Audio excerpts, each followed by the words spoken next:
Now from the University of Okoboji, it's Okoboji Broadcast with Jeff Thee. Welcome to Okoboji Broadcast, everybody. I'm Jeff Thee, coming to you from our studios here at historic Arnold's Park Amusement Park. I have some friends of the Abbie Gardner Historical Site here with me today. John Franken and Mary Thunhorst are here with us. Hey guys, thanks for coming in. Yep. Thanks for the invite. And I know it's a crowded couch, but this is my very first studio audience that I've ever had. We've got Mary and Sandy standing in the entryway here. Give a applaud, maybe. I feel like Letterman. Yeah. Let's get to the top 10 list, shall we? Yeah. We are talking today, of course, about the Abbie Gardner Cabin, and there's some things going on right now. It's all wrapped up, almost like a Christmas gift, John. And tell me, you're kind of the construction, the marvelous maker of around this. So tell us a little bit about that. Okay. Well, the whole thought process started back when the state was pretty clear to our board that nothing was going to be done this year, and all indications are we're going to have a pretty severe winter. The concern is that we don't want the roof of the cabin to collapse. So being involved with the Imagine Iowa Great Lakes group, if you remember on Lake Street, we put a tent over Lake Street. Yes. That's how the thought came in my mind. And that thought, quite honestly, was something that Mark Steffes had came up with on Lake Street, but I was like, hey, maybe we could use that tent and protect it. I talked to the board about it, and they said, that's a great idea. Right. Let's see what we can do. Well, the problem with the tent that we ran over Lake Street, it was too big, and we would have had to cut down a couple of beautiful evergreens, which is not acceptable. Right. So I went ahead and the board said, we like your idea of trying to figure out how to tent it, put a cover over it, whatever. So I was communicating with Steve Booty with Eagle Construction, same guy that's doing the dormitory, said, can you help me with this, and can you help me design something where we don't have to cut the trees down and we can preserve the old cabin. So long story short, he measured it, spec'd it, ordered it, delivered it. And then fortunately we had Mark Steffes being in the neighborhood now. They're building a new home there. He offered 4 of his talented construction gentlemen to help assemble it. So we were out there and put the tent up. It fit to a T.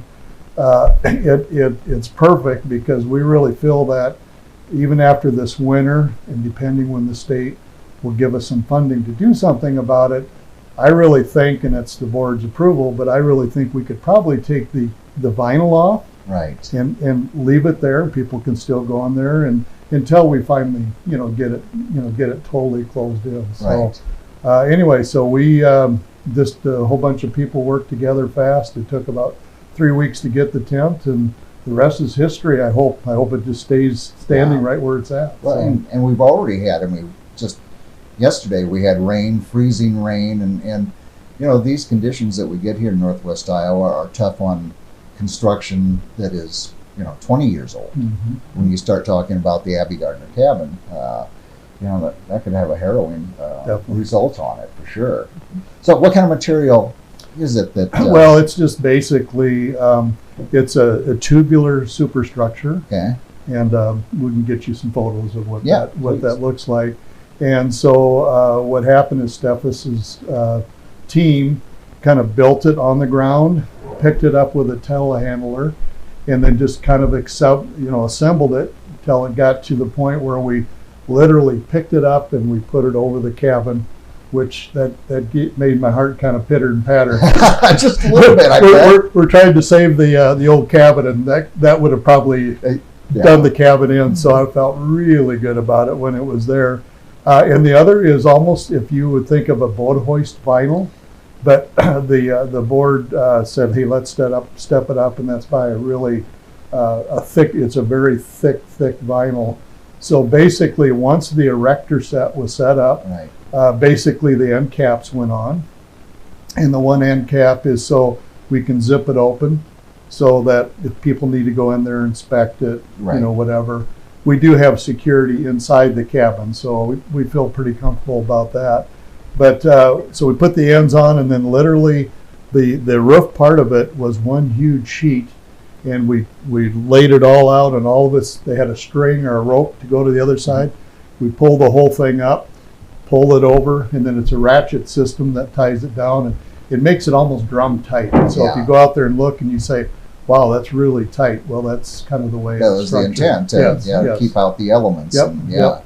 And I assume it's anchored like crazy, because I think of north winds coming off Pocahontas Point, Yep. and they can get breezy. Well, that was the tricky part, because the fasteners that they sent would go into the ground. Number one, took the state a while to give us approval to do it, because they don't like us to disturb the Yes, ground. Right. So that was number one issue. Number two, it was very frozen. So the system they sent was not going to work.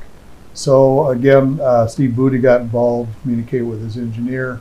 So what we did is we had, luckily Mark Steffes, building house next door, had some 2x12 lumber. So basically they all have feet on them, Right. with 4 anchors. And so we got some architectural anchors, anchored it all down to the edge of that 2x4.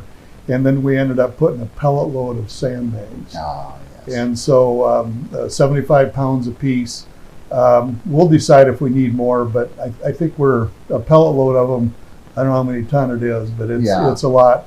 Well, we've had some pretty good winds up to this point, Yeah, so I would think that'd be a pretty good test. We think it's going to be just fine. Yeah. So anyway, and there was thought about leaving the ends open, but actually the company that manufactured it said that's probably not good, because then you're going to get the inside the tent and the flipping back Yeah. and forth. And like I said earlier, hopefully we can just this summer just take the vinyl off, Right. put it in storage, and it'll show, the cabin will show just Right. as well. And if you Medi- wish to, then you know when the frost thaws out and Yep. everything, if you wanted to anchor it Then another we way, then you we can. could do that. We could do that. And then the other thing, somebody even came up with the idea is maybe in the summertime, because the issue right now is there's some makeshift gutters that weren't original to the cabin, Right. that aren't really doing a really good job with the rains. So the foundation of the cabin is in really tough shape. Right. So that'll be part of the restoration and all that. So quite honestly, there's even a thought process of maybe having a company, build a vinyl cover just to keep the rain off. Right. So That's that, awesome. and then that way it would be off to the edges and stuff. So Almost like an awning type exactly, thing. Yeah. exactly. But at the end of the day, when we after we got through the scary process of setting the thing in place, I went, well, I think Ed's going to be fine with this staying here, Yeah. and it doesn't have to go away until they start renovation on it. Right. Right. And Mary, I understand you moved all the sandbags. Oh, no, that was 75 Angie. That pounds. was Angie- Angie. Angie and her husband. Angie Oh, yeah. moved the sandbags that were left. We put the first few on, and I said, I'm done. I sent an email to the board and said, somebody else is going to Yeah. move those 70-pound sandbags. Yeah, no, Angie and her Angie husband was did. the sandbag mover. She was the and with her sandbag husband, mover. yes. Yeah. Well, let's talk about the historical aspect of it, Mary. Well, the cabin, as you well know, has been there, since the time that the Gardners came to settle here, and it's logs, it's wood, yes. and as we've said, the weather here is just not real nice to wood and things like that. So it has some dry rot. The wood shingles are just covered with moss. Yeah. And like John said, we were just very, very concerned with what we had heard of, forecasts, having it, be destroyed. If that roof fell in, everything that's in Yeah, it would exactly. be ruined, and we don't want to lose it. Right. Yeah. Unmanageable. And actually, there's a precedent for covering the cabin, not maybe necessarily over the roof, but Abbie put a wall up so that people would have to pay to come in and see the cabin. The woman was ahead of her time. That's she was right. an She knew how to entrepreneur, get Absolutely. paying customers. and Yeah. she worked so hard to get that property back when she became a married woman and had children. She wanted that property back. She lobbied the state she went down and just stayed in Des Moines to get that monument money and get it built. Wow. So she was a very determined person. She was very, like I said, ahead of her time as far as being an entrepreneur, selling tchotchkes and stuff to Well, let's face it, supplement. just the experience that she had to have forged a very strong person. Yes. Oh, she had to survive what she went through. Yes. And then eventually, down the line, she forgave the Native Americans. Yeah. And that's a huge part of the story that doesn't ever get told. Yeah. And we're looking to hopefully build a broader interpretation for that site, bring in some Native American information, Abbie's full story, not just the massacre part. Right. And just, it's such an important piece to the lake's Yes. history, and we want to preserve it. That was partially why pretty much why we established the Friends Group, Yeah, absolutely. was to help the state, along with keeping it here, because it's very important. And it is such a broader story. There is a than- bigger story than there. That one small time in history. Absolutely. And unfortunately, that's what so many people, that's what they know.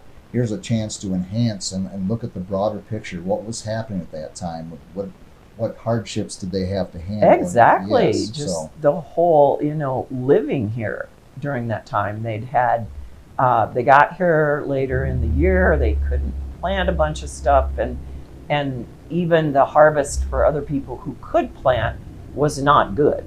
And so the settlers were hungry, and the natives were hungry, and any food that they could find, was going to get them through the winter, hopefully, and live another day. And speaking of being hungry, that's not our stomachs. They're doing some construction here at the park. It sounds like someone's got an empty stomach. But now, as far as the Friends, if people want to get involved, if they want to contribute, if they want to be a part of this, what's the best way to become part of the Friends of Abbie Gardner? Well, we do have a website, and I believe that there is a button on there where you can donate if that's what you want to do, or you could send us a message through the website, and we can get back to you.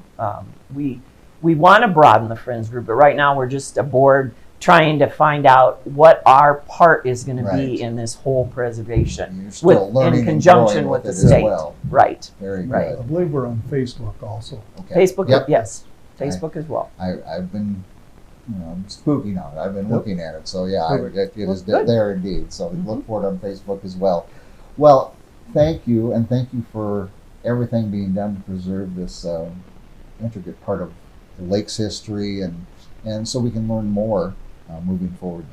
For the parts that yourselves and our studio audience have gone over the other side of the room here, but when people get involved, there's no end to what we can accomplish. And we've had some people involved on a scale already for just getting this off the ground, and we're looking forward to having more members when the time is right, and we know what we're doing. Yes. For sure. And we'll be happy to have help, Very good. more help. And one other thing I wanted to add, people aren't aware of what's going on, but there was the old Blue Water Resort, that was removed. It was historic, but it was also tired. Yeah. And so we had a great opportunity. Mark and Mercedes had bought that entire property. They're building a private residence on the north end. And we got really excited about it, our board did, is because the reason for the cabin being where it was to see the lake. Right. And so honestly now, if you walk out there, and so Friends of Abbie Gardner have acquired that other south end of that property. Mhm. And so now anywhere you stand, whether at Monument or the cabin, you can see the lake. You can see Sight the line. view And that, so, that family had. So a lot of people are questioning, why did they buy it? Are they going to build the interpretive center and all that? And that's all to come yet. But Yeah. I think the biggest thing that I would like to protect is the view of the lake. Yeah. And that was part of the original Exactly. property. And, So That's right. add to it. Let's keep that vision in Mhm. the way it Yep. was. Yep. Yep. Absolutely. Well, very good, my friends. Thank you for coming in, and hope you both have a very Merry Christmas as well. Thank So you. you're welcome. Hope And to you see too. you down south. Yep, somewhere yep. this winter. Hope so. And studio audience, are you still over there? All right, yeah. Hey, thank you for watching us right here on Okoboji Broadcast. I love the applause. Okoboji Broadcast from the studios at Historic Arnold's Park Amusement Park is brought to you in part by the Scott Troutman State Farm Agency in Spirit Lake, Quest Wealth Management, a financial advisory practice of Ameriprise Financial Services, advisor Jan Spielman, AJ Spielman, and Erica Wachholz. The headquarters of the University of Okoboji is at the Three Sons, open Monday through Saturday 10 to 5 and Sunday from 10 to 4. Bank Midwest, dream big, plan wisely, live well. Lakes Regional Healthcare and Avera Partner. Ruthven Locker at the Lake, where carnivores are welcome on Hill Avenue in Spirit Lake. Beck Engineering in Spirit Lake. Be Radiant Laser Skin Studio in the Okoboji Plaza in Okoboji.